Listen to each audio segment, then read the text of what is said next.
All right, everybody. Hi there. How are you? I hope you are all doing well. And today is April Fool's Day. All right. So I got lots that I want to talk about today. But one of the so let me just I think the first thing I want to talk about is Will Smith. Um I had it, those of you that follow me on Twitter, you know that I have been making comments that Will Smith is probably the single most gaslighted person on the planet anywhere. And I do think that he got up when he got up to okay, for those of you who don't know, I don't know, maybe you're living under a rock. Um Will Smith, Chris Rock made a joke about his wife at the Oscars. Um Will Smith, what I think was her kind of saying, "Are you going to let him talk to me like that?" But nevertheless, Smith gets up, walks up to Chris Rock on the stage, slaps him in his head, turns around, walks back, sits back down, and then the show continues. He goes on to win the top Oscar for best male performer or something like that. Whatever it is, top actor or whatever. Um, and then he gets up and gives his acceptance speech. It's his first Oscar he's ever won. He's been nominated a time or two. First one he's ever won. And when he gets up to accept, he makes a comment that includes this statement, and it's right like within the first three sentences of the statement. And he says, I am being called on to love in a way that I've never been asked to do before. So I thought, that is a very unusual comment to make after you've just knocked the hell out of some poor guy half your size in front of millions of people. And so I knew at the time that there was rumblings and rumors that Jada Pinkett Smith that she had outed her infidelities on a talk show. It's her own talk show, on an internet-based kind of talk show, and it literally floored Will. He was there, like she was talking to him when it all happened. I don't normally get into this Hollywood gossip stuff because I don't buy into the illusion of Hollywood. I honestly believe that it's a group of narcissists that really just want to be famous and or rich. They want to be special and feel different, feel better than other people. And those people that are successful then go on and have these supposedly storied lives, and those that are not successful, then they, you know, self-medicate themselves into oblivion. And a lot of them that do become successful self-medicate into oblivion. However, so I don't normally pay much attention to it. And I'd seen the rumblings and some of the memes and some of the jokes, but then after I heard that statement that Will Smith made, that he was being asked to he was being asked I'm being asked to love in a way that I've never experienced before. And I'm thinking, oh, yeah, Will, you're really creating the life of love there, walking around hitting people in the head because they did something atrocious, like use words that you didn't like. That's not love. And so I got very curious at that point. And so I did go and find the Red Table, I think is what it's called. I did go and find it, watch some of these shows. It was very difficult to watch. I'll tell you why. It's very difficult to watch because Jada Pinkett Smith is really running what amounts to 2 or 3 hours worth of commercials. You get very little content in between these commercials. It's obscene, truly obscene. Anyway, it was very difficult to watch. Will Smith and the two kids, it was very difficult to watch them grappling with this revelation of infidelity. And then the aftermath, of course, has been many jokes about the Will Smith and Jada Pinkett Smith having an open marriage, and he has come out, and she as well, that they came out and said, we don't know why y'all are saying that we have an open marriage. We do not have an open marriage. Don't know what that is about. But one of the people that she had an affair with was actually one of her son's friends. Like, there's been suggestions that there was another friend that was a minor. She apparently hasn't really behaved like she's married, or she doesn't quite understand what that word means.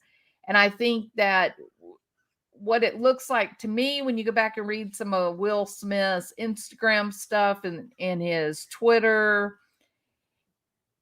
he kind of does have like a traditional view of marriage, or he did. And so to make what could be, I could make a 2-hour talk about this and show the clips, and I may ultimately decide to do that. I just didn't want to do it today. Anyway, to make a long story short, so hold on just a minute.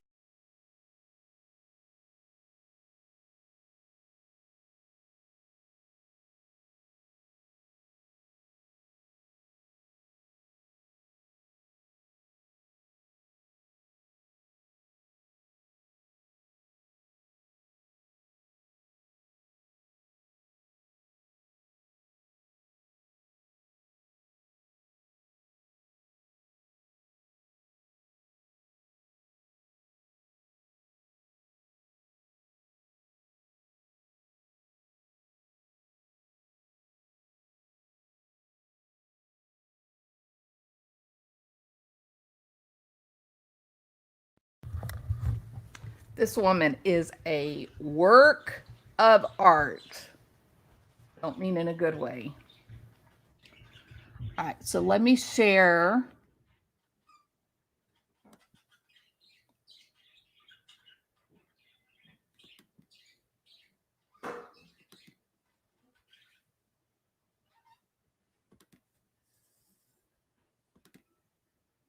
Okay, I'm sharing her Instagram page. Can y'all see it? Yes, you can see it. Okay, so I'm sharing her Instagram page.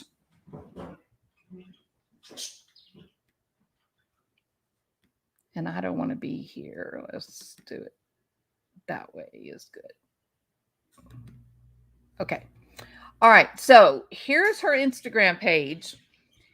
Now, what you see here, the pink little board that says, "This is a season for healing, and I'm here for it." Okay. That was put up the day after Chris Rock got hit in the head. Okay. So let me just ask you this. Is that self-indulgent, or is that self-indulgent? It's more of the same. I'm being asked to love in a way that I've never been asked before, isn't it? She was at the heart of what happened up on that stage. She laughed when Chris Rock got slapped in the head. And then the next day, she puts up some self-indulgent, mellow, maniacal crap like this. So I thought, oh my gosh. Well, look, this is not anything I would have ever looked at, like on any level. It's not pertinent to my interests. I just don't, this isn't the kind of page that I would watch. So then I said, well, okay, so I knew she was wearing this dress at the Oscars. And so I said, well, these must have been put up like the night of the Oscars, like as they were getting ready to go. And so I clicked on this mostly because I don't use Instagram. I don't really know what it is. And so I clicked on it just to see. And then it showed this.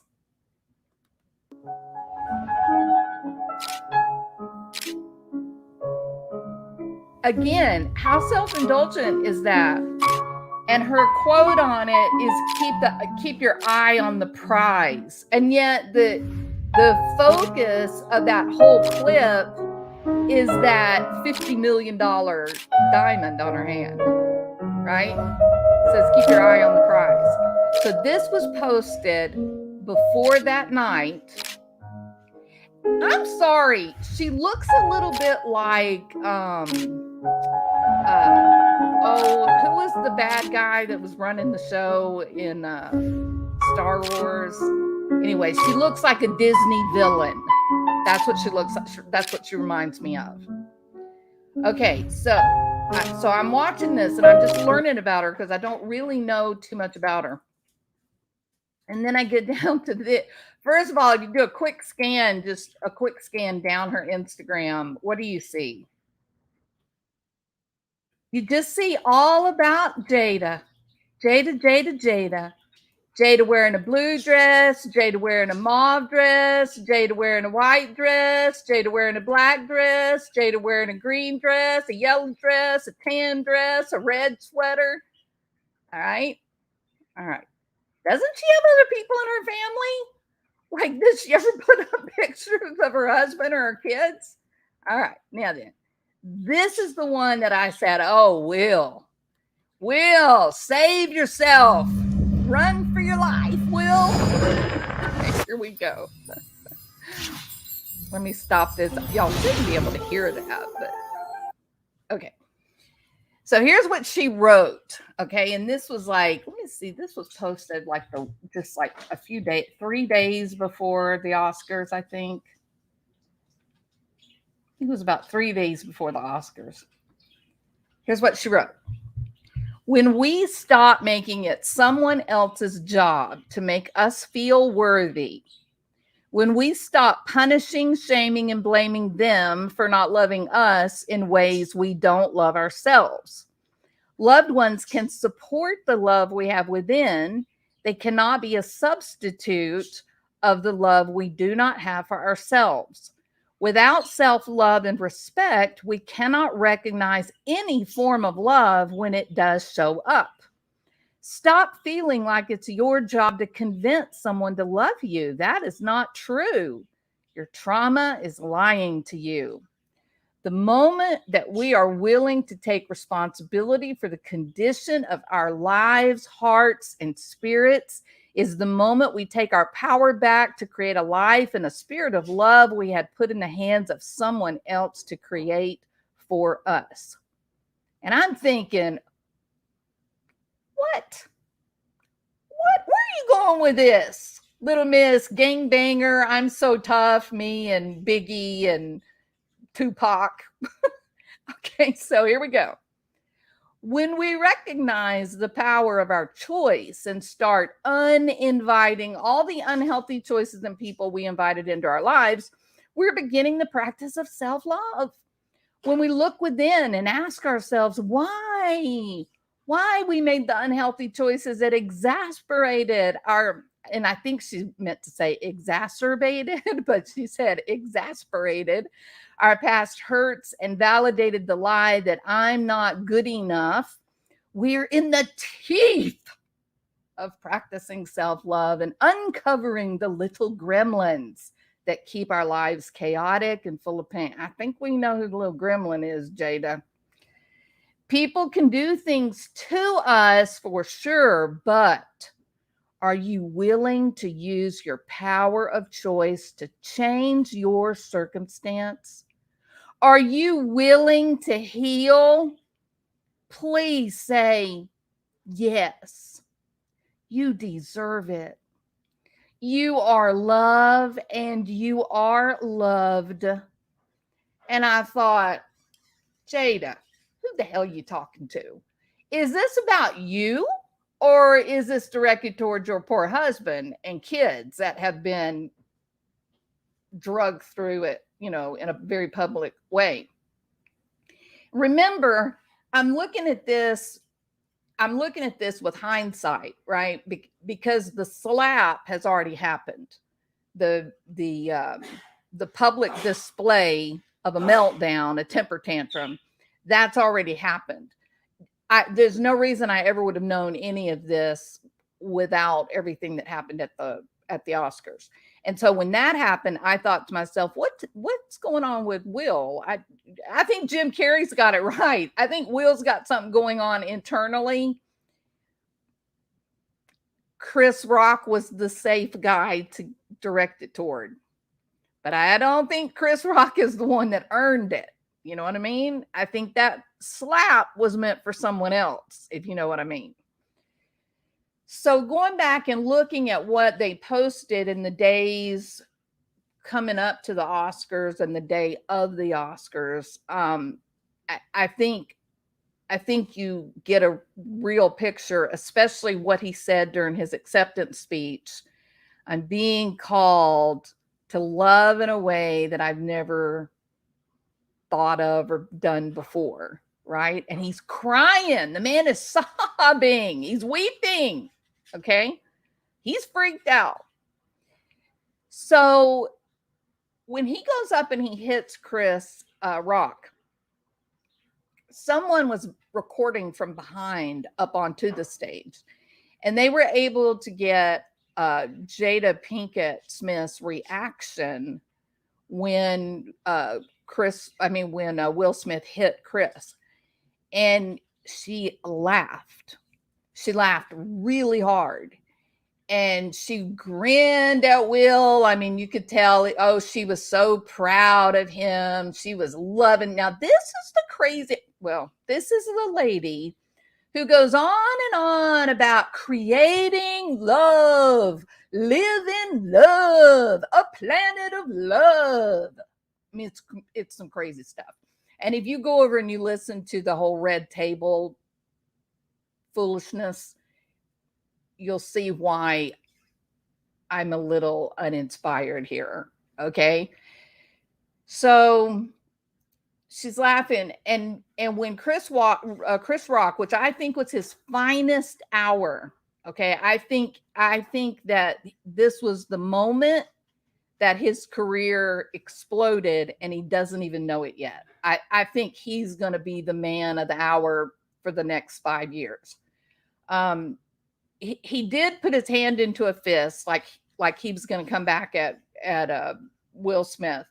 He didn't, to his credit. But then here's where he defined himself: his integrity, his character.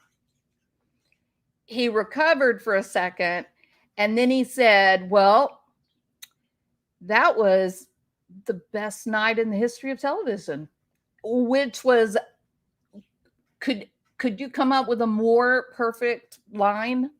Could you come up with a more perfect response considering what had just happened and the environment that they were in? Genius. Absolute genius. The man is a genius. And he has integrity and character.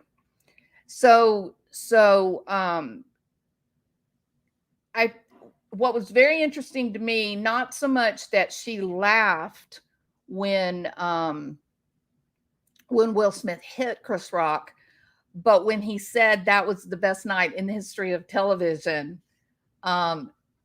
she didn't like that, because she knew he handled it. He completely smoothed it over. He completely smoothed it over. It was no longer about Will Smith. In that moment, with all of Will screaming and cuss words and acting a damn fool, Chris Rock took back his integrity and his pride in that moment. And she knew it. You can watch that film and you can see where she picks her hands up, she puts them back together and holds them. She just kind of gets a really kind of disgusted look on her face, kind of nods one time, you know? So I'm not impressed with this lady. So that's kind of why I went in search of all this. And I thought, what in the hell was really going on? So I want to kind of go through this little statement all about where I think she is addressing Will about love and all her infidelities and the fact that she's screwing around with a young, early 20s young man who came to them needing help because he was being treated for mental illness. They took him in to help him, and she seduces him.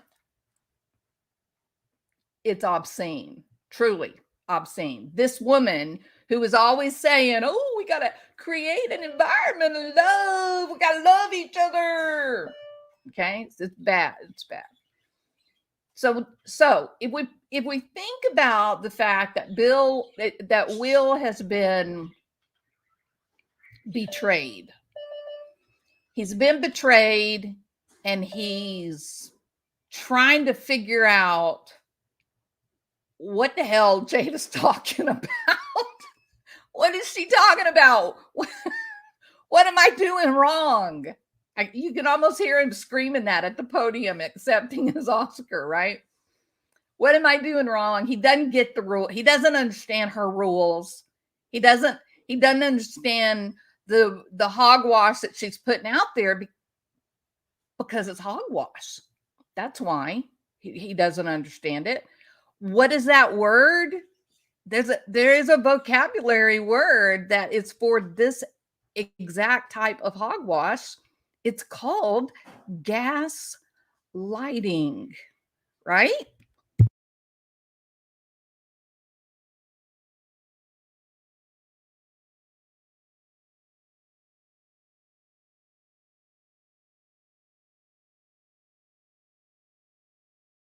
Hold on. Gaslighting. Gaslighting is a form of manipulation that often occurs in abusive relationships. It is a covert type of emotional abuse where the bully or the abuser misleads the target, creating a false narrative and making them question their own reality and their own judgments. Ultimately, the victim who is gaslighted starts to feel unsure of their perceptions. They're unsure of their own opinions. They can have a lot of trouble even believing their own sensory experience. Many people that are living with one of these professional gaslighters, they can even begin to sort of lose their grip on reality. They can sort of start questioning their own sanity. And it's all done through smoke and mirrors. It's all done through crap like what you're looking at up on the screen. When I read this, I said, okay, that, I don't care what you call it, that is gaslighting. That is a gaslighting statement if I've ever seen one, right? And then when you look at Will Smith's recent behavior, then you begin to see when this I guess you could say the official definition of gaslighting, you begin to see he's really confused. This man is brilliant. He's not stupid. He is a brilliant guy. And he's having trouble making sense of what love is? I don't think so. He's having a very difficult time figuring out what his role is. Will, you're 50 plus years old. You know damn well what your role is as a man and as a father and as a husband. And if you're trying to figure that out at your age, it may be because someone is intentionally messing you up so that they don't get called on their shit, quote unquote, right? A victim of gaslighting feels unsure of their own sensory experiences. their own perceptions of the world begin to fall to pieces, and they feel like they are living in another, like they woke up and they're in another world, and all they have to do is just figure out this higher level of thinking, and then they can finally find real happiness. And in Jada's perception, love. Now, I don't know about you, but in my view, my perception, having affairs with mentally ill 20-year-olds who are living in your home because they have nowhere else to go, that is not love, right? Having a young daughter, young adult son, and a husband who worships the ground you walk on, and your extracurricular activity is to figure out which one of your friends you're going to have sex with today, isn't love. You are violating and betraying the people that are looking to you to create an intimate, private, personal, family, safe family environment, right? I mean, even parakeets, for God's sake, mate for life. One bird, and then little baby birds, and then you do it all again next season, and they stay with each other until one of them is gone. Okay. So I feel really bad for Will. I really do. I feel really bad for this guy. So let me go through this statement and just sort of tell you the things that I see here that give me pause and would make me kind of ask Jada, now can tell me a little bit more about what this is about. Okay. All right. So she says, when we stop making it someone else's job to make us feel worthy. Now, first of all, she's supposed to be answering what is self-love, but she's not even speaking in complete sentences. She's writing phrases, which is highly suspect because it's leading, right? So when we stop making it someone else's job to make us feel worthy, and you think, okay, well, she must be talking about herself, right?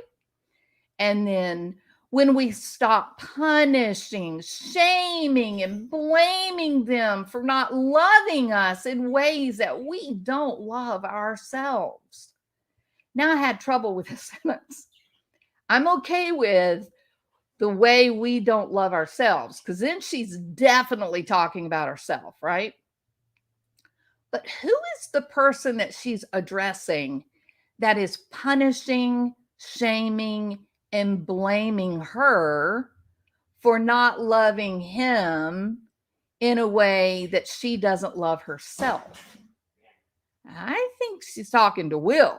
I think this is written to Will, and Will has been angry and yelling and blaming her and saying, you made us a damn joke. Why are you out there screwing every Tom, Dick, and Harry in the world? Wasn't I enough for you?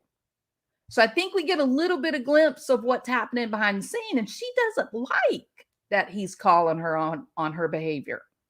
Remember what he said when he got up there to accept the Oscar? I'm being called. And he's weeping. He's crying as he says this. So he's not feeling loved. He is not feeling love, Jada. I don't know what you're trying to make the man feel, but it ain't love. Okay. He looks abused to me. He looks like he's been traumatized. But he says, I am being called in the present tense right now, this point in time. I am being called to love in a way that I've never done before. Meaning, it's weird. This person is asking me to believe in things and do things that at my core don't make sense. And I feel bad, right? Okay, so this, when Will stops punishing, shaming, and blaming Jada for not loving him in a way that Jada doesn't love herself. And then the next one, loved ones can support the love we have within, meaning Will should be supporting Jada. And if the only way that Jada is able to feel love is by having sex with a lot of different men, then that's okay for Will to love Jada. If Will really loves her, he's going to meet her on her playing field, what she needs. He's not going to hold her accountable for his disappointment. And then she goes on to say, loved ones can support the love we have within. They cannot be a substitute for the love we do not have for ourselves. You can almost hear Will saying, Jada, what's wrong with you? I love you. I've given you my life. I've never cheated on you. We have a great family. We do all kinds of, I make your career goals, my career goals. I get out of your way so that you can shine and have your time in the sun. And her response is, oh, none of that matters. Why are you telling me those things, Will? They don't matter because that's not how I feel. It's not what Jada needs. And now Will's going, well, what do you mean it's not what Jada needs? I'm telling you, I treat you these ways because I love you. This is an expression that I value you, and I value your time, and I value the ideals and like the goals that you have. And I feel like my role is to support you in the things that you want and need. And that's how I show my love. And she said, you can't define what I'm going to experience as love. I mean, this is gaslighting at its finest. This is the kind of gaslighting that makes people think, okay, I'm clearly insane. I obviously am missing something that everybody else gets. Will, you ain't missing nothing. You got it. You understand. This is hogwash right here. Okay, so she goes on. She says, without self-love and respect, we cannot recognize any form of love when it shows up. Is this her way of saying that if she doesn't love herself, then how in the world can she be expected to love him? Right? But you don't understand, Will. If I don't love myself, if I don't have self-respect, then I certainly can't treat you with respect. I have to respect myself. I have to love myself, and then I can respect you. Then I can show you love. Now, here is the ... Here comes the solution. Stop, Will. Stop feeling like it's your job to convince someone to love you. That is not true. I can't love you, Will, until I love me. That is your trauma telling you that you can treat me all these wonderful, great ways, and that's going to make me love you. But I'm here to tell you, no, you're wrong, Will. I have to respect myself and love myself first. Then I can respect and love you. And the moment that you're willing to take responsibility for the condition of your life, your heart, your spirit, that's the moment that you take back your power, Will, your spirit of love. It will be in the hands of someone else to create for us. Don't you understand, Will? You have to respect the fact that I don't respect myself. When I screw around on you, Will, I'm not screwing around on you. I'm screwing around for me. You're being selfish, Will, thinking that it's about you. It's not. It's about me. And the fact that I don't love myself, that's why I'm screwing around. When we recognize the power of our choice and start uninviting all the unhealthy choices and people that we invited into our lives, we are beginning the practice of self-love. when we look within and ask ourselves why we made the unhealthy choices that exacerbated our past hurt, invalidated the lie, I'm not good enough, then we are practicing the teeth of self-love. Well, first of all, I didn't think love had teeth. I thought love was supposed to be, good and empowering, right? Supposed to make you a bit stronger to face the difficult things in life. Well, according to Jada, love is a really frightening, scary, violent, aggressive, chaotic, painful experience that looks a little bit like gremlins. Okay?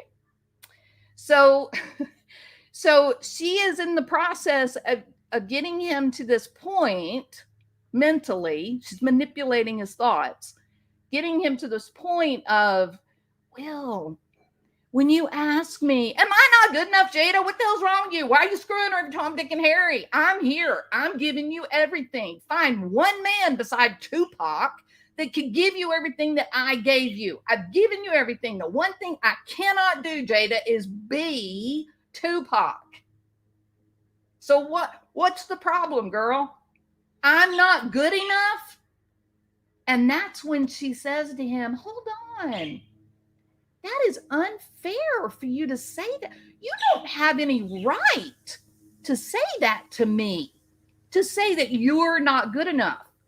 That has nothing to do with me, Will. If you feel hurt and if you can tell yourself the lie that you're not good enough, that absolutely has nothing to do with me. That has everything to do with you and all of your past hurts, all the bad things you've ever experienced. Don't put that on me, Will. I'm not the one that caused you to feel like you're not good enough, Buster. You own that. You have to own that you don't feel good enough just because I'm screwing around with everybody, including 20-year-old kids. You don't feel good enough. That is on you, Buster. You have made unhealthy choices in your life. You're the one that invited the 20-year-old to come stay at our house. You did it. That's on you. Don't blame me.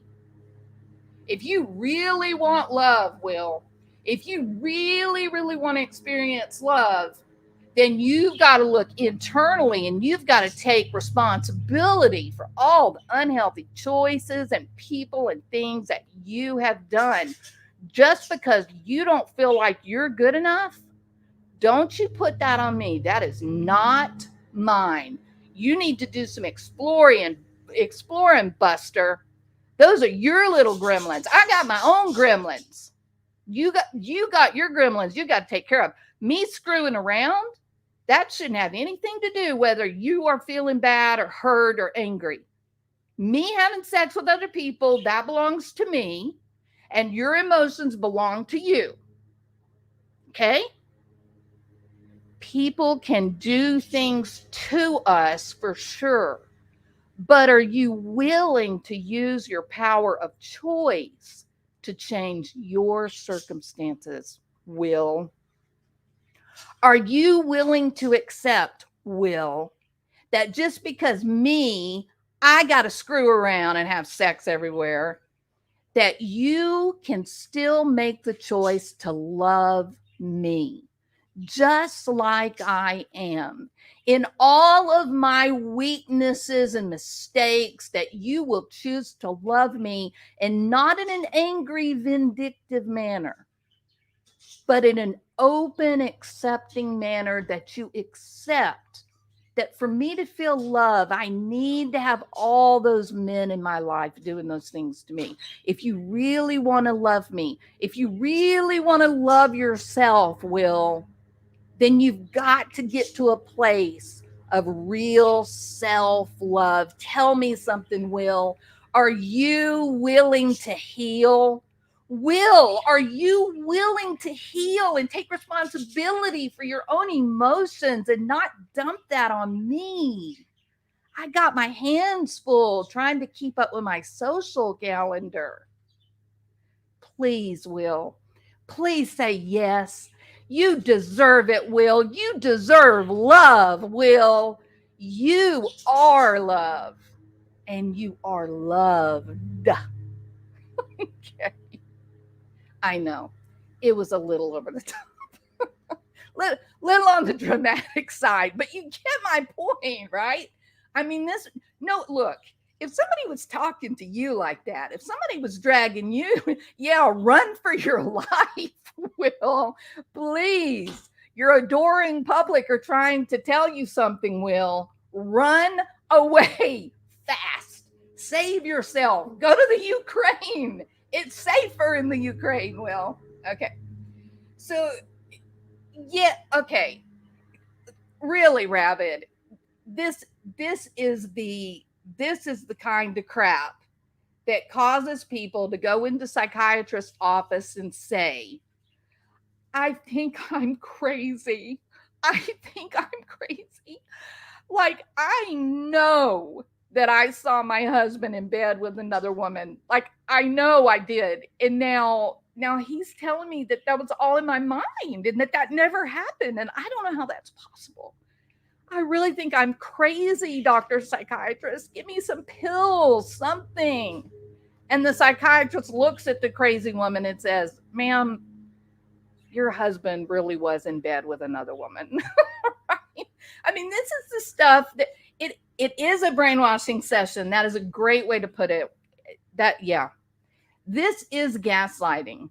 Okay. We throw a lot of these terms around like narcissist and whatnot, but we miss the clinical picture, right? We miss the heart of what some of these terms actually mean.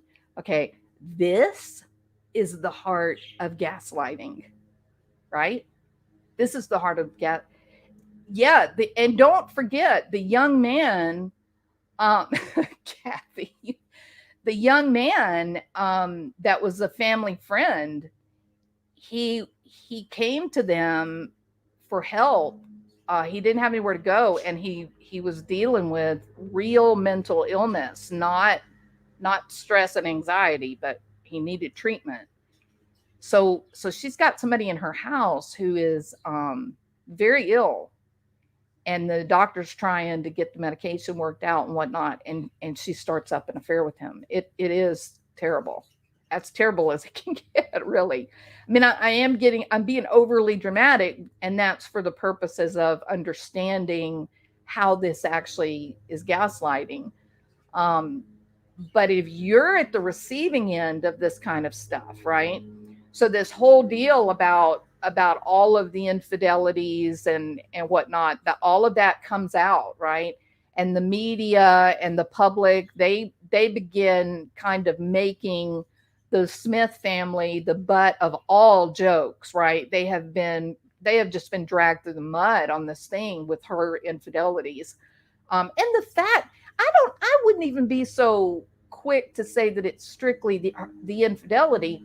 I think a lot of people are so amazed because she seems so oblivious that what she's doing is horrific. What she's doing to her husband and her two kids, or three kids if you count Will's older child, that what she's doing is obscene. It's 100% selfish, and I mean, she just seems to be a megalomaniac. You know, she just seems to be there's nobody else more important on this planet than Jada Pinkett, you know. Did y'all know that she dated Tupac? Did y'all know that? She was with Tupac and Snoop when he was killed. Well, I mean, I don't mean she was in the car. She wasn't with him, but I mean, they were dating at that time. Yeah, and Cinnamon says she's loving it. Oh, she loved it when Will Smith got up and went out there and hit Chris Rock. She did. You could see it. And she was mad when he came back with the most elegant and appropriate one-line comment to kind of bring everybody back to reality, right? He offered foundation. You know, everybody was sort of looking around like, holy, you know what just happened? And he Chris Rock was able to come up with a single one-liner that was so appropriate that it just sort of pulled everybody back to reality. I'm telling you, it was his finest moment. I'm telling you, it was awesome. And Jada didn't like that. Ooh, she didn't like that at all. And then all the crying, you know, after that, then Will was crying. Got up to do his award and everything. He completely, you know what I said to my husband, nobody even knows what happened the rest of the evening. Nobody knows who won what. Have you heard a single person say a word about which film won Best Picture of the Year? No, nobody has said a word about it. Will Smith, because he is confused and he is hurt beyond all imagination and he is being manipulated, it appears, by what's been posted on her Instagram. He is being manipulated with horse shit. He reacted because I'm sure he was laughing at the joke. Okay, clearly he was laughing. He looked over at her, and I don't know if she said really or get him, or I don't know. You know, it'd be interesting. The people that were sitting near them, be interesting to hear what they have to say. Why he decided to get up and do it. One thing I did notice that you can watch, you know, later on is he hits Chris Rock. He turns around, and when he's coming back, not once does he look at Jada Pinkett Smith. Not once. Not once. That tells me a whole hell of a lot. Because, let me tell you why. If he did that out of a sense of responsibility that he needed to protect her, right? Which is what, you know, the romantics in the room looked at it that way. They said, oh, it's so great. He wanted to protect her. Those of us that are a little bit more skeptical, we were like, no, not while he's up for, an Oscar. No, even if he wanted to protect her, he'd have done it at another time, not ruin this whole Oscar award thing, you know. So anyway, he goes up, he hits her supposedly to avenge her good name, her honor. She has no honor. That's one of the things that's really funny about it when people are talking about, oh, he avenged her honor. You're like, what honor? Like, she has destroyed her own honor. That's gone down the tubes. But when he turns around, he hits the guy, turns around to come back.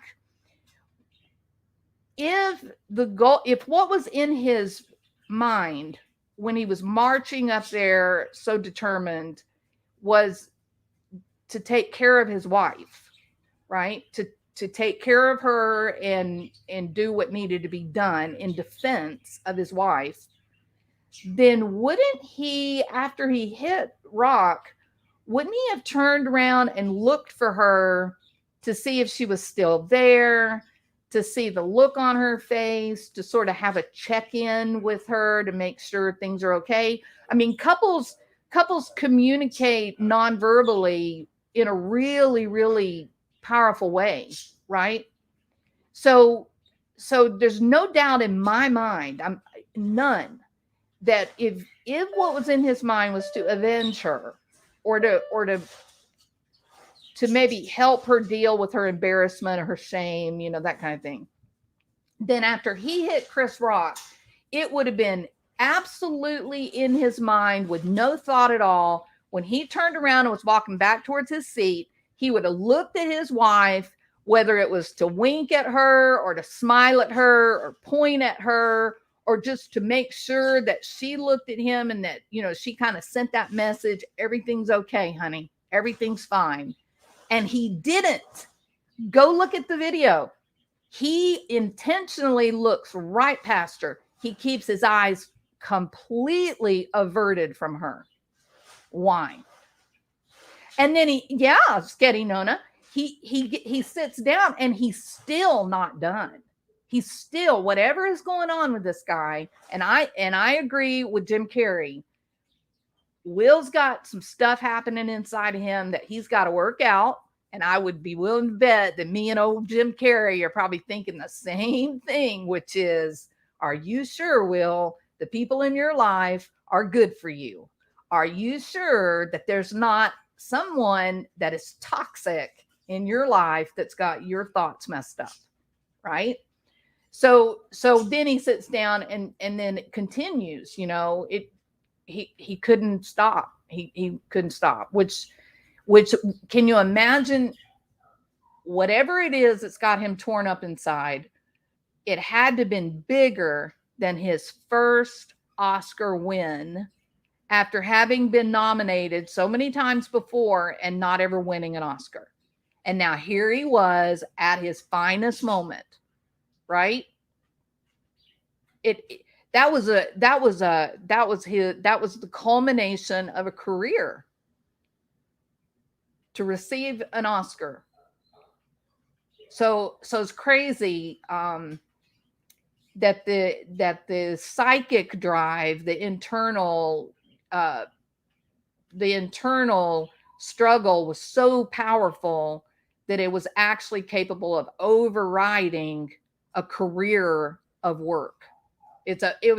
Truly, he is being terribly manipulated. Also, don't forget, after the Oscars, he went to the Vanity Fair party and a couple of others alone. She was not with him.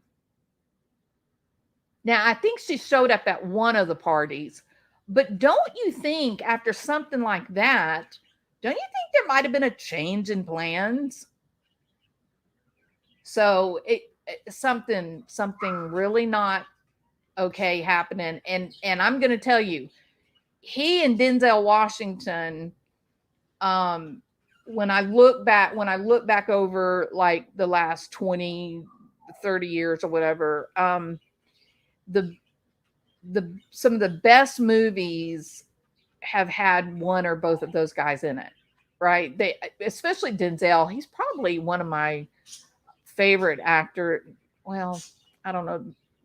Definitely, I'll put it this way: if there's a Denzel Washington movie out, I'm going to watch it, even if it's not something I would normally like.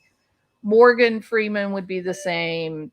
I love Kurt Russell. Of course, y'all know I like Matthew McConaughey. But Will Smith was kind of one of those guys, you know, that if he's in a movie, you're going to watch it. That's just because everything he does is so good, right? So, yeah, I love Denzel too. Have you heard, Hoppy, have you heard any of his speeches that he's done for colleges? The man's brilliant. He's got a very cool way of looking at the world. Tyler Perry is reasonable and a good man. Yeah, his movies are kind of, I don't know. Well, no, because I really liked that movie he did. What was it? Angry Black Woman? Ooh, scared me to death. That was a good one. But yeah, I don't know. I don't like the humor, the funny stuff he does. But anyway, but Denzel, oh my God, looking back over his career, everything is amazing. Okay.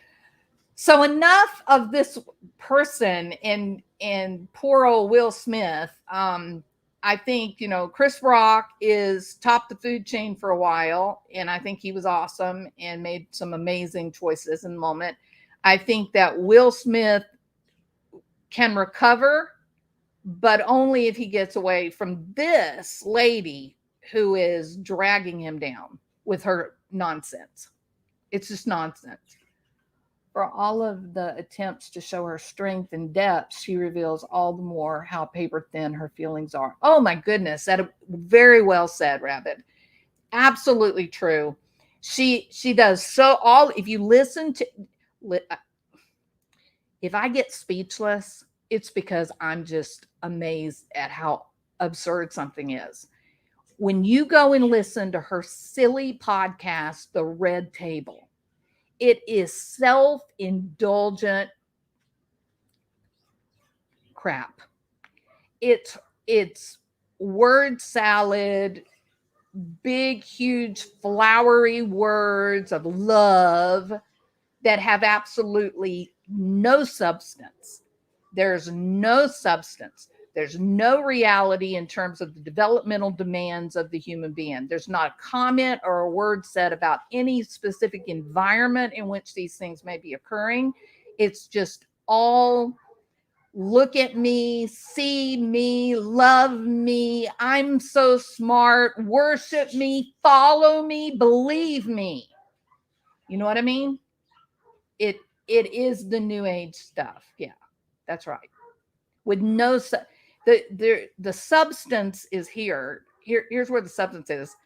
I'm a human being and I need to be able to manage effectively in my environment. There's substance, right? This self-exploration of love and what it means and the meaning of life, those things are all super important. Don't get me wrong. But let me explain something.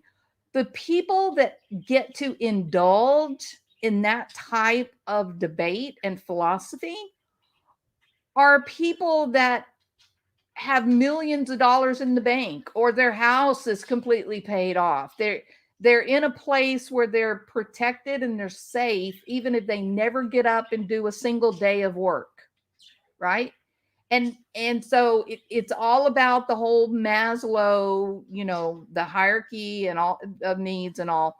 And so she's taken a lot of the new age kind of self-actualization philosophy, and somehow she thinks that she's got the secret to life. I got news for you. Someone who has the secret to life and the reason for happiness and the point of life is not reducing themselves to their animalistic urges with anyone who happens to be in the room at any time when they have a commitment to a man and a family or a wife and a family. That's not being self-actualized. That's regressing back to your basic instinct, right?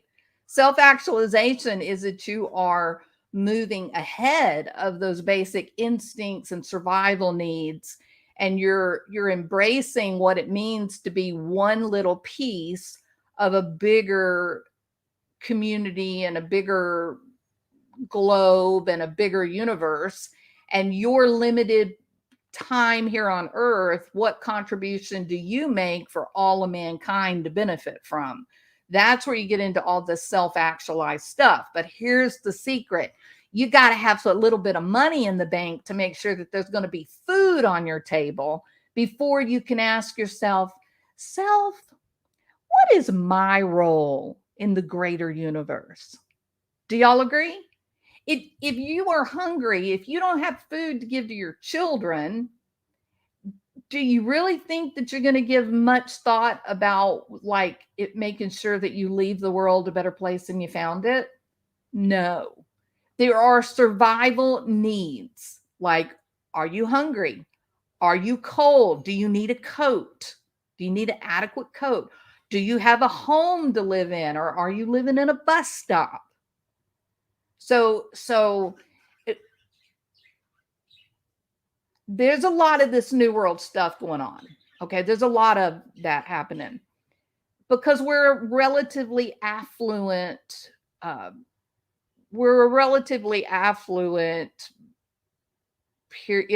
a relatively affluent period of time, right?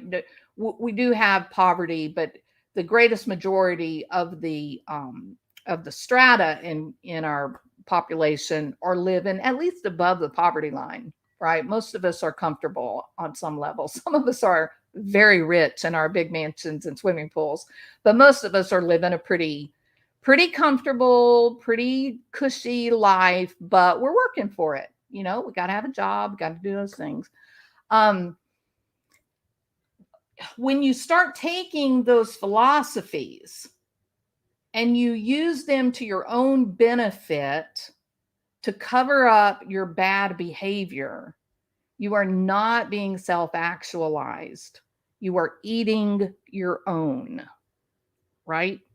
If your emotional demands are to a point that you are being self-indulgent and going and having sex with other people rather than figuring out what is it that's leaving you feeling so empty inside.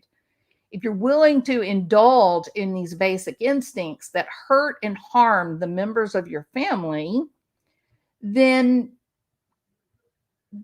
you shouldn't have the audacity to then turn around and blame the members of your family that are hurt by your betrayal. A family is supposed to be a closed and safe circle, right? Y'all have heard me joke before about the circle of trust, right? That's one of the danger zones when people get married to have children. If somebody has an affair, then ostensibly what they have done is that they have brought an outside influence in the affair partner. They have brought an outside influence into the family. And so that new person that is not vetted, the rest of the family doesn't know who it is. They don't know if they like them. They don't know if they have the same ideals and beliefs that they do, right?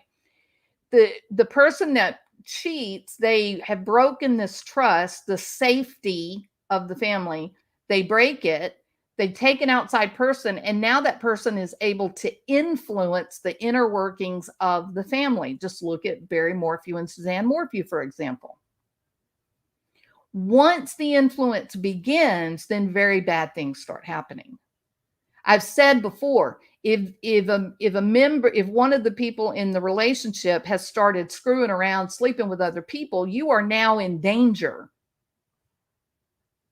You are now in danger. You are no longer the preferred. You're no longer the person that needs to be protected. Right? And that's one of the reasons why, people that stay too long in those relationships and they breed a lot of contempt, then unfortunately, that's where we sometimes see people disappear and get murdered. Because they stayed well past the time they should have said, you're not in it for us anymore. You need to go. We need a new circle of trust for the safety of the kids and whatnot. Okay. That doesn't mean that a marriage can't be rehabilitated. A marriage can definitely be rehabilitated. But if you're hating each other and you're in the same house, you are creating a dangerous situation. You can move out into an apartment, work on rehabilitating the marriage, and then when trust has been rebuilt and all of that anger and punishment is gone, then reunite. But I've seen some terrible things happen when people were separated trying to live in the same house. It's dangerous. All right, now then, okay, so we've covered two of our. No, I did. We just did one. You mean her sparkly hearts? The new age isn't enough. What she can do with her sparkly hearts, Rabbit. No, I'm going to tell you why I have such a negative, visceral reaction to this. Because we saw the results when he went up on that stage and whopped poor old Chris Rock, who had no idea what was going on. He was totally trying to calm Will down. He was like, I am not going to talk about her anymore. Right? She's got him messed up. He doesn't know what to think. He doesn't know what's happening. He doesn't know how to manage the fact that this woman that he loves, that she has made him the laughing stock with all of these infidelities and whatnot. He doesn't know. I think he doesn't know what to do. I feel really bad. I do feel bad. I'm angry that he behaved that way. I think it sent a terrible message to the young people. I mean, how long have we been sitting around trying to teach these young people, stop shooting each other? Just because somebody flips you the bird, you don't have to kill them, right? We have been trying to get these kids to recognize, look, they're just words. Words can't hurt you. If someone says something you don't like, just walk away. If you shoot them, you're going to spend the rest of your life in prison. So what's better, to walk away or just to go to prison? So we've all kind of really, people that are in those positions of the types of employment, everybody's been lecturing and pushing and, nonviolent response, coping skills, blah, blah, blah. is Will Smith, for God's sake. He just illustrated to the whole world, oh yeah, I can slap the shit out of my teacher if my teacher says something I don't like. Sure, why not? Which brings us to our next story. Let's get this horrid woman off the screen. Whew, horrid woman. Horrid. Okay. The next person is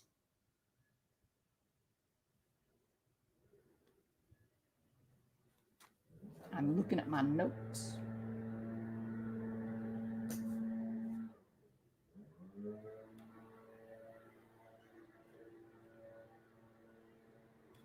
Lauren Pazienza. Y'all remember her. Another horrible woman. They're everywhere. Okay. Let me see if I got a picture of her. I should have a picture from the other day. Hold on. Horrible.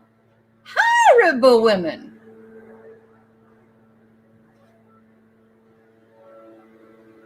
With, you know, Barry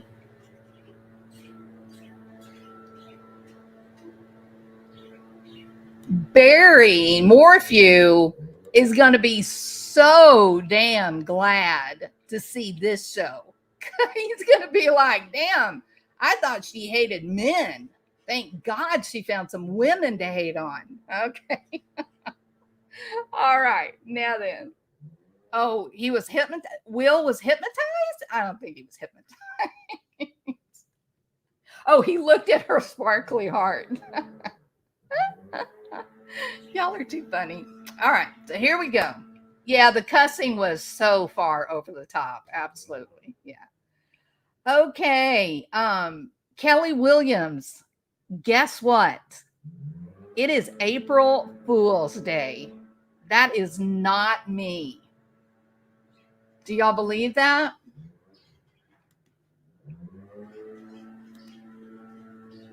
That is not me. Literally. That is not me.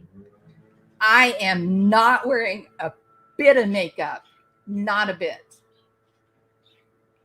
I am using what do they call it? A filter. I'm using, and look at how good this filter is.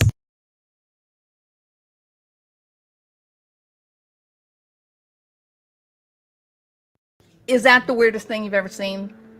You can see the glitter in the eye makeup. Crazy, right? You know, I have been hearing people accuse someone of using a filter. And I thought, what's a filter? Like, what is that? And I was watching Lord and Arts. I was watching Lord and Arts, and so he put up the name of one of these so-called filter programs. And so I downloaded and I was playing with it. And they had some that were like, you know, purple hair and pink hair and, you know, big old huge eyelashes and stuff. And so I said, you know what? It's April Fool's Day. I'm going to use a filter and see if anybody can tell. Did y'all know that it wasn't real? Because I haven't had time to watch, you know, the thing. So what did you know that it was real? Could you tell that it was a filter? You thought I turned into a makeup artist? I haven't got time for makeup like that.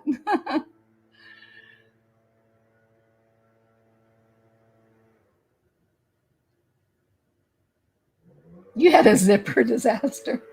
Someone saw it. Diane saw it. Hoppy couldn't. It's amazing. I am telling you, the computer stuff that they can do now is crazy. So you can even take like another person's face and turn it into a filter and put it on your face, and it looks like a blend of the two of you. It's freaky. So yeah, so this is me. When I get ready to put my makeup on now, I'm just gonna click the little button, and then I don't have to put makeup on anymore. Need some real life filters. No need for makeup. Right, Jenny? It's crazy. And another reason that I thought this was so amazing is you can still see my wrinkles. See right here? Isn't that amazing? So I think that's one of the things that makes it look so real is it doesn't try to make you look completely perfect. Some of them look ridiculous though. Some of them you can definitely tell it's fake. And that maybe I'll do some of those sometime because it's just kind of fun, But yeah, so you guys, happy April Fool's Day. That was my April Fool's joke on y'all. I'm wearing no makeup, none, zero, zilch. Oh, okay. Now then, back to my plan. Okay, here we go. Lauren Pazienza. And this is the 26-year-old woman from Long Island. She's from Port Jefferson, Long Island. And she is engaged to a man named Naveen Pereira, who is a Microsoft like a Microsoft analyst. His father is a big hotshot cardiologist in New York.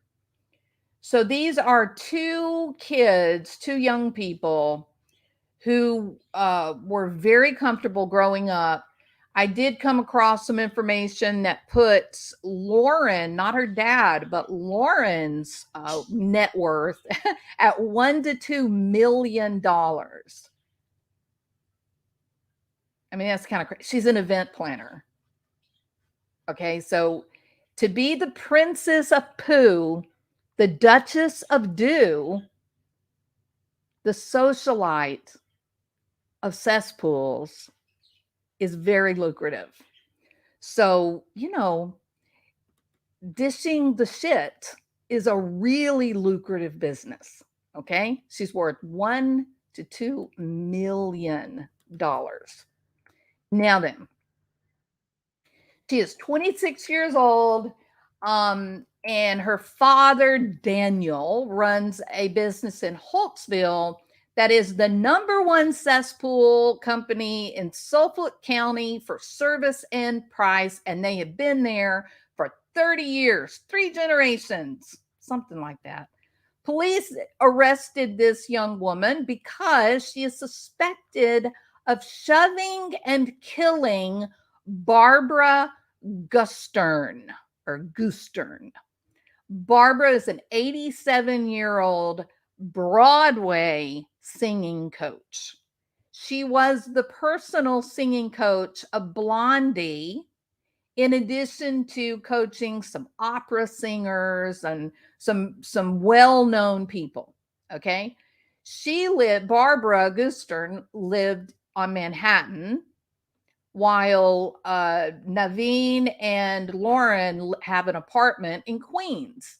So you may say to yourself, oh, well, that's so nice for Naveen to let Lauren come live with him in his apartment. And you would be wrong for saying that, because Lauren is listed as the owner of this $500,000 one-bedroom apartment in Queens. It's a really nice apartment. It's not a $500,000 in Manhattan. So 1 bedroom in Queens, and it's still $500,000. She is listed as the owner in addition to a family member. And I guess we could all guess it's probably Daniel. My guess is that dad co-signed her mortgage, would be, what I guess. All right. Now, Lauren turned herself in on March the 22nd, 2022, which was 2 weeks after the assault. She is charged with manslaughter, and there are 2 lower charges of assault. Again, she is presumed innocent until she has been proven guilty. Now then, her profession is event planner, but she works for, some pretty frou-frou, up-and-coming, very wealthy types of products, for these companies that she's worked for. But the night that all this happened, when she apparently went after Barbara Gustern, she went home. She and Naveen met up. They were together right after the push. They they rode the subway home together. And when they got to their apartment in Queens, then she was a very busy little bee deleting all of her social media, all of it, anything she could find. That would include LinkedIn, everything. Okay. Naveen also appears to have erased the greatest majority of his history from the internet as well. The gossip is that the cops are looking closely at Naveen with the question of, did you know Barbara? Because Barbara told the people that were there helping her immediately after she fell and hit her head, she told her she did not know the woman. She did not know Lauren. And there was an eyewitness, at least one eyewitness. There was at least one eyewitness that said that Lauren had to cross the street, and she was by herself. Naveen was not with her when she actually did the pushing, but she had to cross the street. When she crossed the street, she called Barbara the B word, where she then proceeded to push her very hard and kept on walking. Then the camera starts. So in the earlier days when all this first started, remember there was a report that she had been pushed down a flight of stairs. That was one of the I did find the report. It was one of the very first ones that came out. And they said that she was at the subway when she got hit, but that turned out absolutely not true. She was outside of her Barbara was outside of the apartment when she got pushed at her own apartment. Barbara was standing outside because she was waiting on her car to take her to a little pub called Joe's, where she was going to be celebrating with friends. This woman was 87 years old. She had a rich social life. She was still working. She was an awesome lady. So this is what is so interesting to me about this. What would make Lauren, 26-year-old socialite, little Miss Frou Frou, what would make her cross a street to go up to an 87-year-old lady, call her a nasty name, and then push her down and walk away? Even after Lauren realized that the woman was hurt and then died, still she did not come forward. Strange, right? And I think that's probably why the cops are looking toward Naveen to see maybe there's some connections with Naveen, right? So they had planned to be married in June of this year. They had some registries up and whatnot, but that was part of her clearing everything out, was to go through, and she even took down the registers for wedding gifts and that kind of thing. I mean, she erased everything. Her net worth is estimated to be between $1 and $2 million in 2022. She was a communications and events coordinator at Roche Babu. It's a company that she no longer works for. Barbara Gustern was standing near her apartment at West 28th and 8th Avenue in Chelsea on the evening of March the 10th. Cab was coming to take her to Joe's Pub at the Public Theater, where a student of hers was performing. At around 9:30, someone believed to be Lauren approached her and roughly shoved her to the ground. Ms. Gustern's head collided with the pavement, resulting in a bleeding cut. And Ms. Gustern told the person there, "I've never been hit that hard in my entire life." She did end up losing consciousness. She managed to describe her attacker to the police, and told them that the woman shouted a derogatory word at her before pushing her. Miss Gustern was taken to a hospital by ambulance, and her grandson was called. She was treated for traumatic damage to the left side of her brain, and she ended up dying on March the 15th. She was Ms. Pazzienza erased her social media, hid out, and then went over to Astoria, Queens, where she hid. She was at Astoria, Queens. She went out to Long Island and hid at her mom and dad's house. Some of her friends, this kills me. Some of her friends called the police and said, "Hey, don't tell Lauren, but we know where she is. If you swear not to tell her, we'll tell you where she is, but don't tell her that I told her. Oh my God, she'll kill me. Don't tell her." And two of her friends told the cops where she was hiding. When the cops got to her dad's house, her dad was not cooperating. He said, "No, she's not here. I don't know what you're talking about. Nope, not here. Nobody here, but just us chickens. You want to come in my house? Nope, can't. Sorry, got naked chickens in here. You got to go away. Go ahead, go on." So not helping, not being engaged at all. Let's see. It says that Lauren Pazienza resigned from her employment at Roche Babouche in December 2021, and the business had no other comments.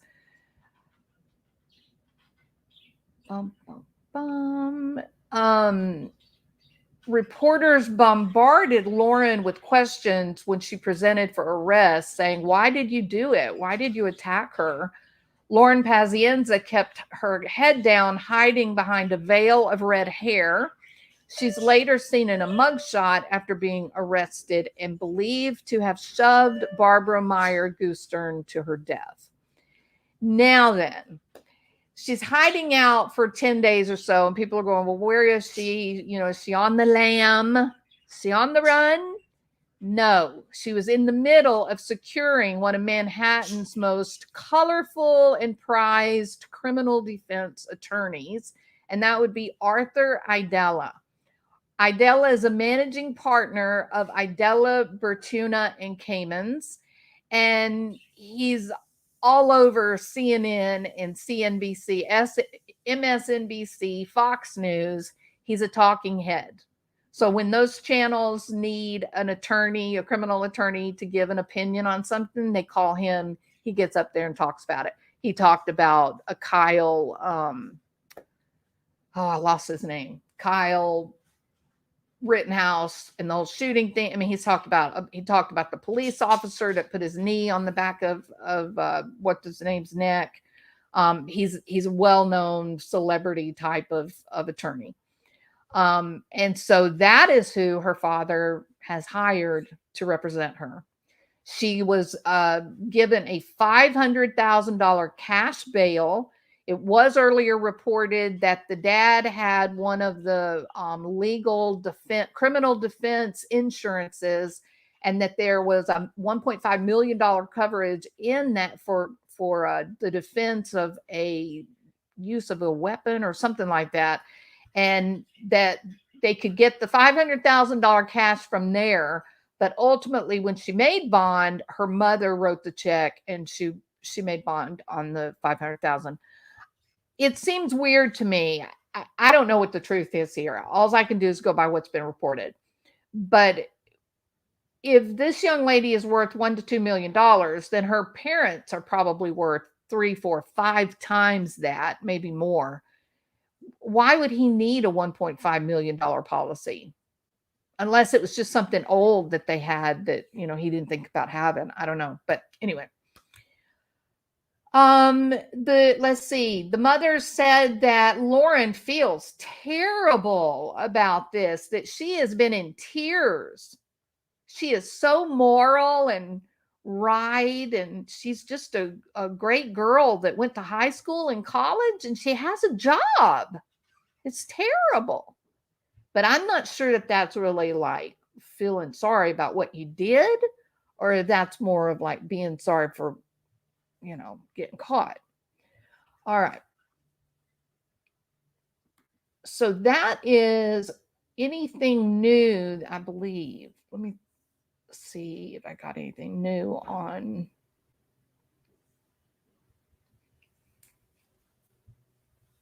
Oh, okay. Let me see this. So the attorney Arthur Idala, he has made a statement. He says, look. You know, I feel horrible about what happened to Ms. Gustern. It's just awful.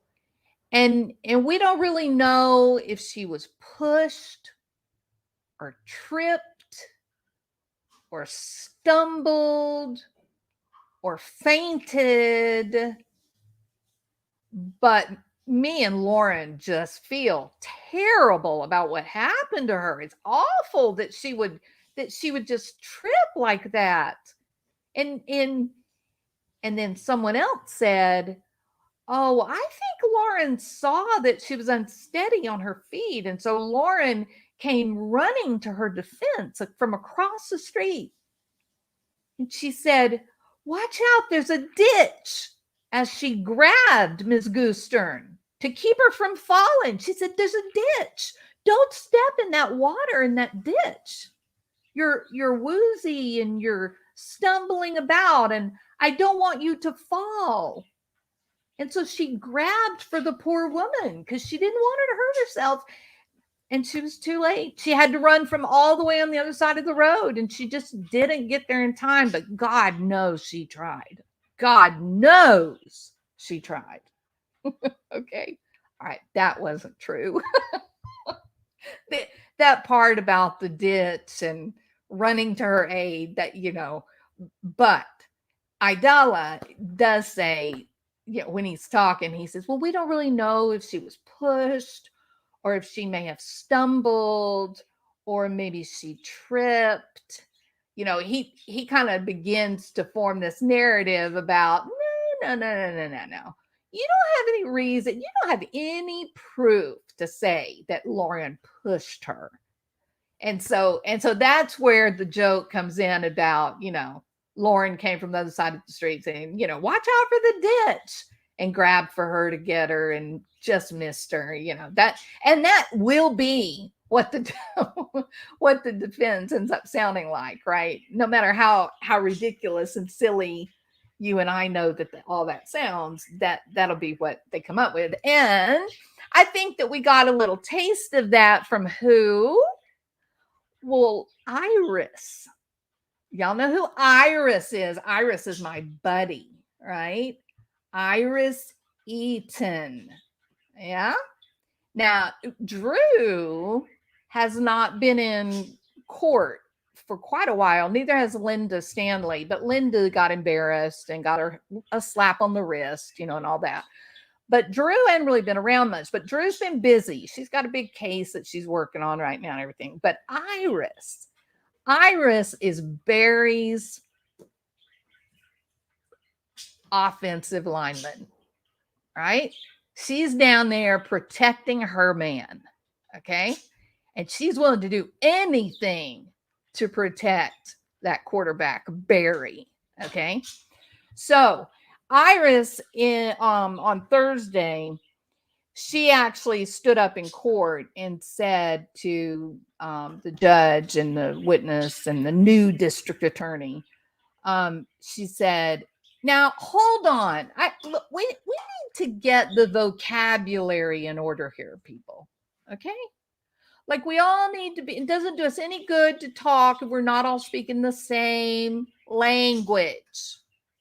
So this is my courtroom. Sorry, judge, but we got to call spade a spade here, right? No drama llama. This is my courtroom. This is the Iris Eaton courtroom. This is the Iris Eaton show. And on the Iris Eaton show, we speak Eatonese, not Cantonese, Eatonese. So are we really talking about murder? Are we really even talking about manslaughter? Or are we talking about the loss of a life? Or is this more just like a missing person? Because in Eatonese, I think we're talking about a nobody missing person. We don't know that anybody is dead, drama llama judge person. But we do know that we can't find Suzanne. So I'm willing in Eatonese, I'm willing to say that Suzanne is missing. That's what I'm willing to say, because we can't find her, Judge. Oh, we've looked. God knows we've looked, but we can't find her. So why do we just call her a missing person? Why do we have to use these nasty, messy words like murder? It's a lot nicer to say someone's missing, you know, Judge? Judge? Are you awake, Judge? Okay. So Eaton wants to say that Suzanne is that this is a missing persons case, that this is not a nobody homicide, which I think is kind of an offensive term, right? Suzanne was not a nobody. Okay, she's a somebody, and somebody valuable, and somebody that should have been valued. Will Smith, are you listening?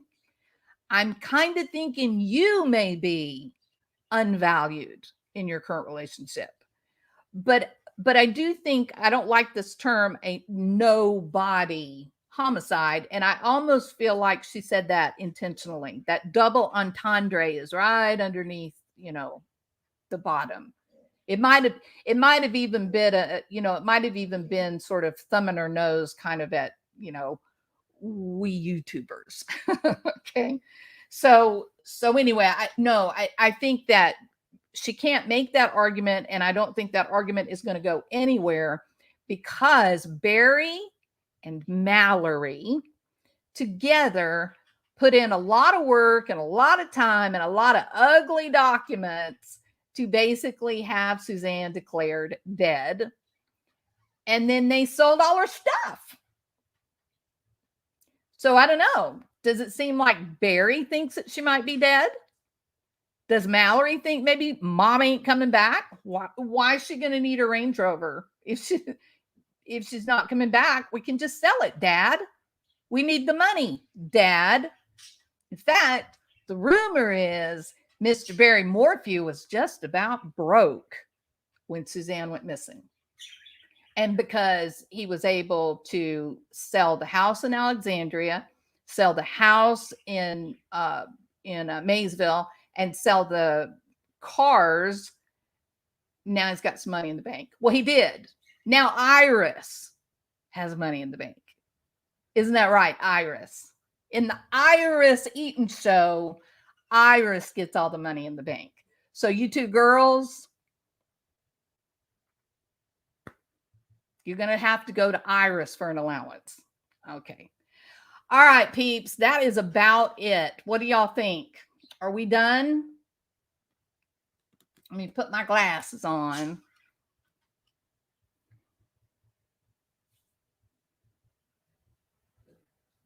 Yeah, I hope they do too.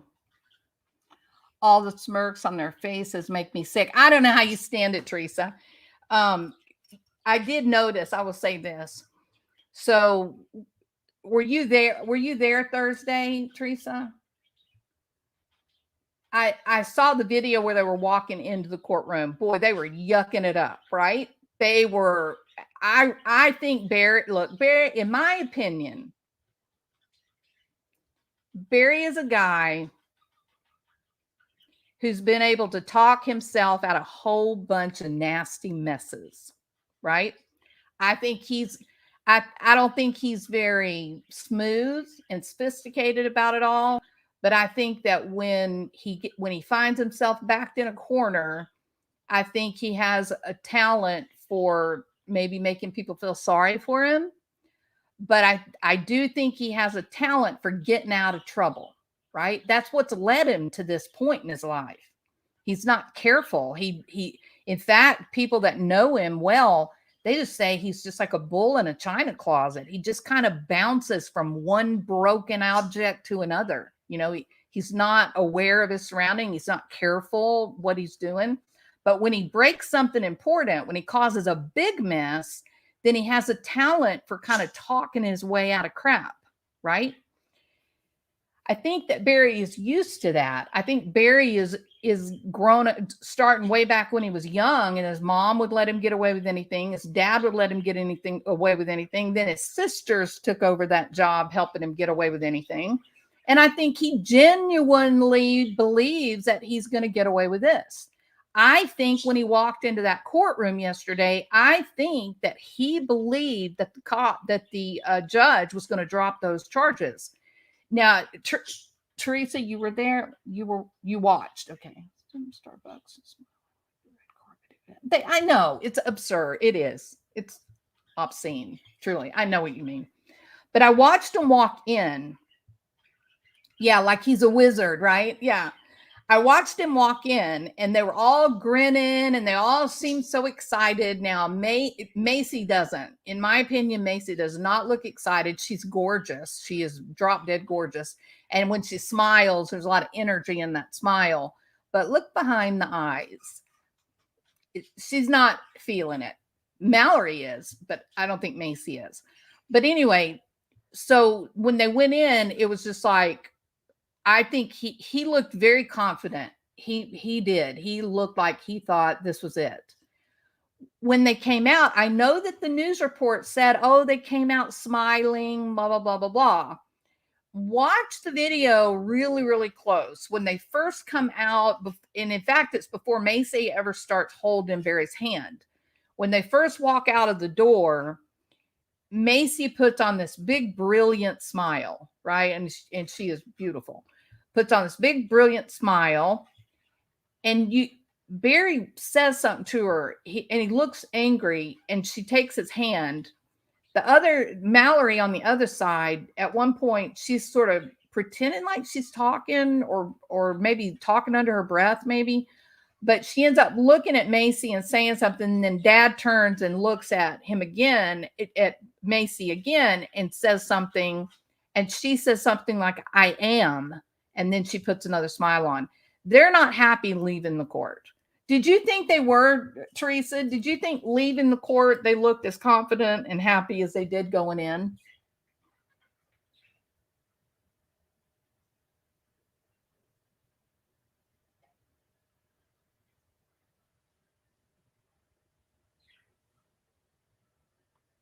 He buried furniture and money?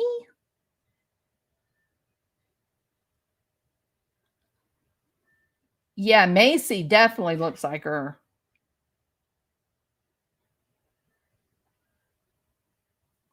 I just thought that Mallory and Barry looked pretty defeated. Why would he bury money?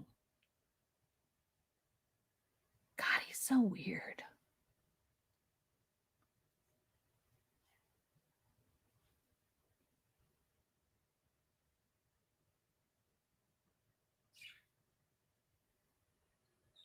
But I did hear that the new district attorney is really good. Yeah, put your smile on, like Iris told us. Yeah. I think they've been instructed to be over the top. Me too. Yeah, absolutely, Maui. I agree with you. It's weird. That kind of slipped out without me realizing it.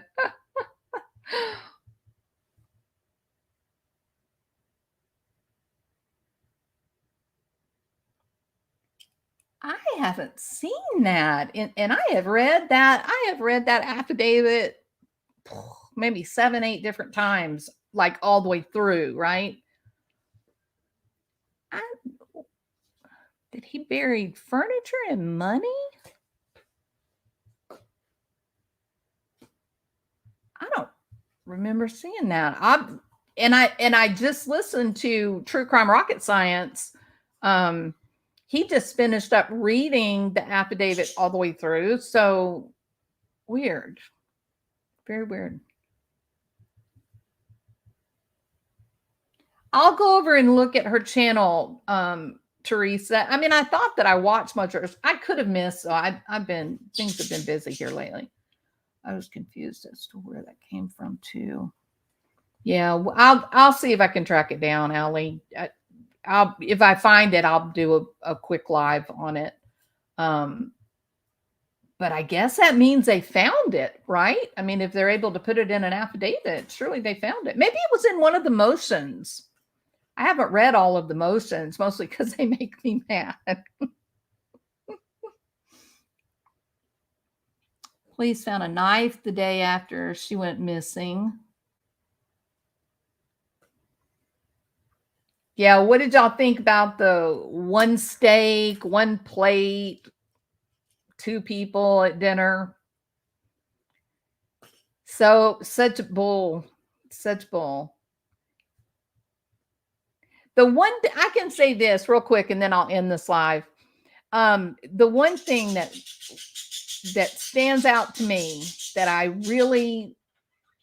can't get out of my head. I want to know why Suzanne sent a message to Libler saying the last few days have been magical.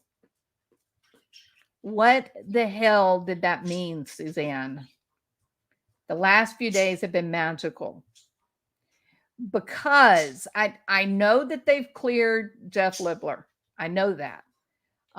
They verified that he was not in Colorado. I know that. But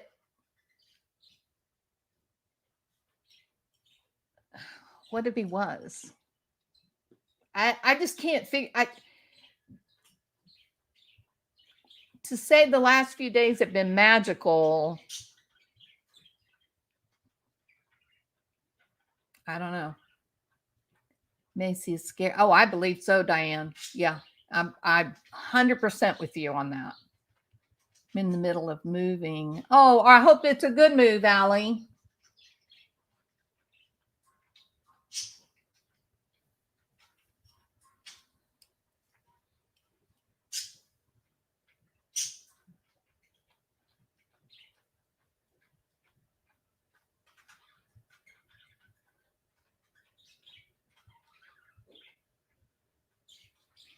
Well, Barry probably does Barry things. He's different kind of guy, y'all. Not many people talk about he did before all this happened, he would disappear into the backcountry for 2 months completely alone. He knows how to survive. He knows what he needs to survive. He has certain places that he has checked out that to do the things that he likes doing. And these are places that most other people could never get to or wouldn't want to try to get there because it would be so difficult. He doesn't really like people. He doesn't really know how to interact with people very well, according to people that, went to school with him and whatnot. He's a different kind of person. I'm almost inclined to, I can tell you this, I'm almost inclined to believe that maybe he didn't have affairs. That doesn't mean that he wasn't like having sex with other people, but I mean, I can't see that he would get in a relationship with someone because he just doesn't seem to like people. He just doesn't seem to get much joy out of talking to people, according to friends. Not that I know him, but according to other people that grew up with him and whatnot. He's quiet and, So I'm not at all surprised to hear that he did bury some furniture, and maybe he did bury some money. Maybe he did know he was going to go on the run. I mean, he may have a passport buried somewhere in somebody else's name. Who knows? I stand by this. I will say this, and then I'm going to end this live. We will never see Barry Morphew behind bars again. Even if they find him guilty, He's not going. He's not going to go.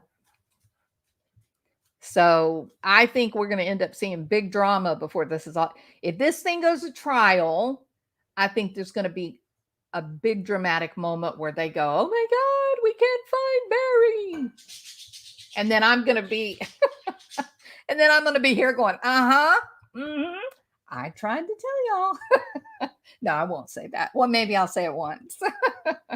Okay.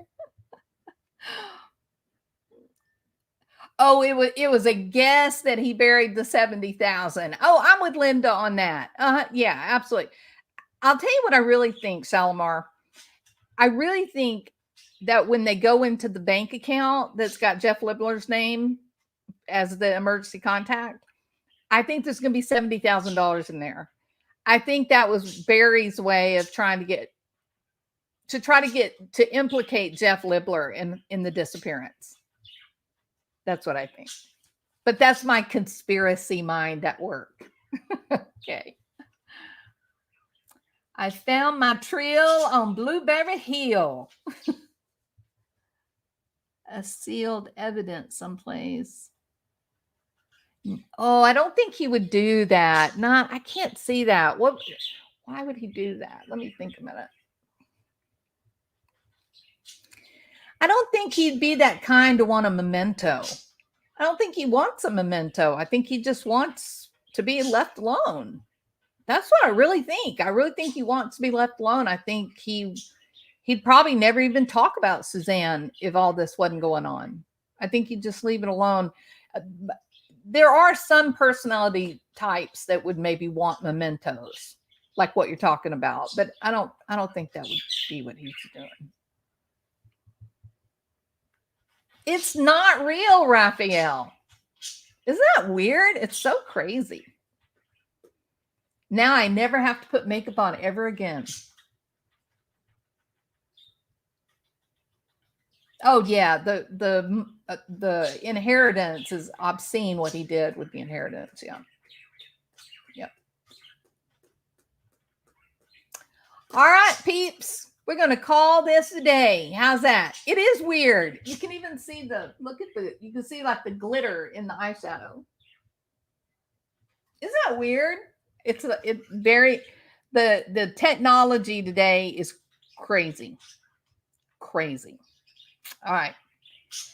All right, everybody. Y'all have a good evening. It was so good to talk to you. All right. Let's keep the eye on the true crime. See you later.